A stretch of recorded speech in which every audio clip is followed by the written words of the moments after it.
materi yang akan dibahas, ada beberapa pembahasan yang harus dijelaskan. Pengertian fitrah dan manusia. Kata fitrah berasal dari kata kerja fi'il, fatoro yang berarti menjadikan. Secara etimologis, fitrah berarti kejadian, sifat semula jadi, potensi dasar, dan kesucian. Di dalam kamus Munjid ditemukan bahwa fitrah mempunyai arti yaitu sifat yang menyifati segala yang ada pada saat selesai diciptakan. Profesor Dr. Abdul Mujib mengutip dari Imam Al-Qurtubi mengartikan fitrah jika dihubungkan dengan kalimat lain memiliki banyak makna, yaitu 1. Fitrah dapat berarti suci, atur. 2. Fitrah berarti potensi berislam, ad-din al-islami ini, bermakna bahwa fitrah berarti beragama Islam. 3. Fitrah mengakui keesaan Allah atau tauhid Allah. 4. Fitrah berarti kondisi selamat, as-salamah, dan kontinuitas, istiqomah. 5. Fitrah berarti perasaan yang tulus, manusia dilahirkan membawa potensi baik. 6. Fitrah berarti kesanggupan menerima kebenaran. 7. Fitrah berarti potensi dasar manusia atau perasaan untuk beribadah. Hasan Langgulung menambahkan bahwa makna fitrah berarti 1. Fitrah berarti ketetapan atau takdir asal manusia mengenai kebahagiaan atau kesengsaraan. 2. Fitrah berarti tabiat atau watak asli manusia. 3. Fitrah berarti sifat-sifat Allah yang dititipkan kepada manusia sebelum lahir. Yang kedua, jenis-jenis fitrah.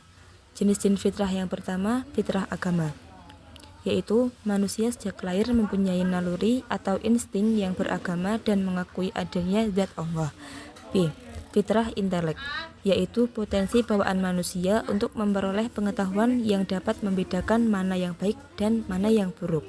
C. Fitrah sosial, yaitu kecenderungan manusia untuk hidup berkelompok yang mempunyai ciri khas yang disebut kebudayaan. D. Fitrah seni, yaitu kemampuan manusia untuk menimbulkan daya estetika yang mengasah pada sifat al-jamal Allah SWT. E. Fitrah lainnya, seperti kemajuan, keadilan, kemerdekaan, kesamaan, ingin dihargai tanah air, dan kebutuhan-kebutuhan hidup lainnya. 3. Konsep tentang fitrah. Menurut Yasin Muhammad, pemahaman terhadap konsep fitrah ini ada 4, yaitu pandangan vitalis, pandangan netral, pandangan positif, dan pandangan dualis. Memasuki poin yang kedua, yaitu fitrah manusia dan implikasinya terhadap pendidikan Islam. Menurut Dr. Jalaluddin, manusia memiliki beberapa potensi utama yang secara fitrah dianugerahkan Allah kepadanya, yaitu 1. Hidayat al-ghoriziyat atau potensi naluriah, yaitu dorongan primer yang berfungsi untuk memelihara keutuhan dan kelanjutan setiap manusia. Di antara dorongan tersebut berupa insting untuk memelihara diri seperti makan, minum, penyesuaian tubuh terhadap lingkungan dan sebagainya. 2. Ada hidayat al-hasiyat atau potensi indrawi. Potensi indrawi erat kaitannya dengan peluang manusia untuk saling mengenal sesuatu di luar dari dirinya melalui alat indera penglihatan, penciuman, pendengaran, perasa, peraba, dan lain-lain. Yang ketiga ada hidayat al-aqliyat atau potensi akal. Potensi akal memberi kemampuan pada manusia untuk memahami simbol-simbol, hal yang abstrak, menganalisa, membandingkan maupun membuat kesimpulan, dan dapat memilih hal yang benar atau yang salah. Akal juga dapat mendorong manusia berkreasi dan berinovasi dalam menciptakan kebudayaan serta peradaban. Yang keempat, hidayat al-diniyat atau potensi keagamaan. Pada diri manusia sudah ada dorongan keagamaan, yaitu dorongan untuk mengabdi kepada sesuatu yang lebih tinggi, yaitu Tuhan yang menciptakan alam semesta beserta isinya. Nah, implikasi lainnya adalah pendidikan Islam diarahkan untuk bertumpu pada tauhid. Hal ini dimaksudkan untuk menciptakan hubungan yang mengikat manusia dengan Allah Subhanahu wa Ta'ala. Apa saja yang dipelajari anak didik seharusnya tidak bertentangan dengan prinsip-prinsip tauhid. Untuk itu, kurikulum pendidikan Islam harus menekankan pada konsep tauhid ini. Memasuki poin yang ketiga, yaitu pengembangan fitrah manusia. Menurut Dr. Jalaluddin, dapat dilakukan dengan berbagai cara dan pendekatan, yaitu pendekatan filosofis. Pendekatan ini mengacu pada hakikat penciptaan manusia itu sendiri sebagai makhluk ciptaan Allah. Dalam filsafat pendidikan Islam, nilai-nilai ilahiyat merupakan nilai-nilai yang mengandung kebenaran hakiki.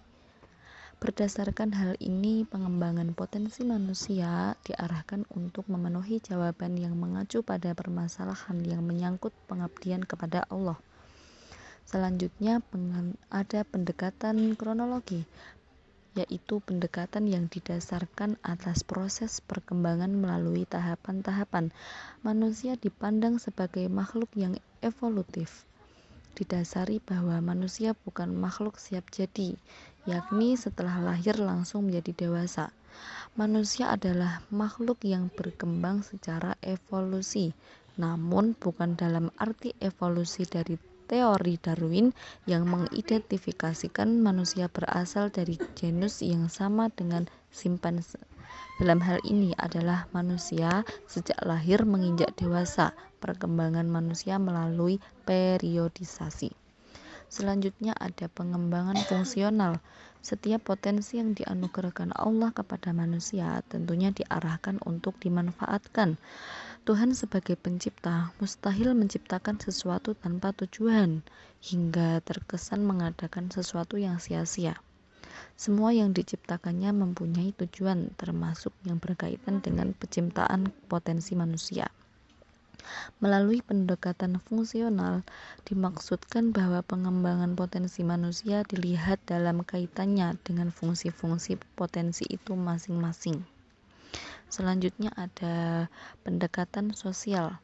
Manusia pada konsep Al-Nas lebih ditekankan pada statusnya sebagai makhluk sosial. Berdasarkan pendekatan ini, manusia dilihat sebagai makhluk yang memiliki dorongan untuk hidup berkelompok dan bermasyarakat. Melalui pendekatan sosial, peserta didik dibina dan dibimbing sehingga potensi yang dimilikinya, yaitu sebagai makhluk sosial, dapat tersalur dan sekaligus terarah pada nilai-nilai yang positif.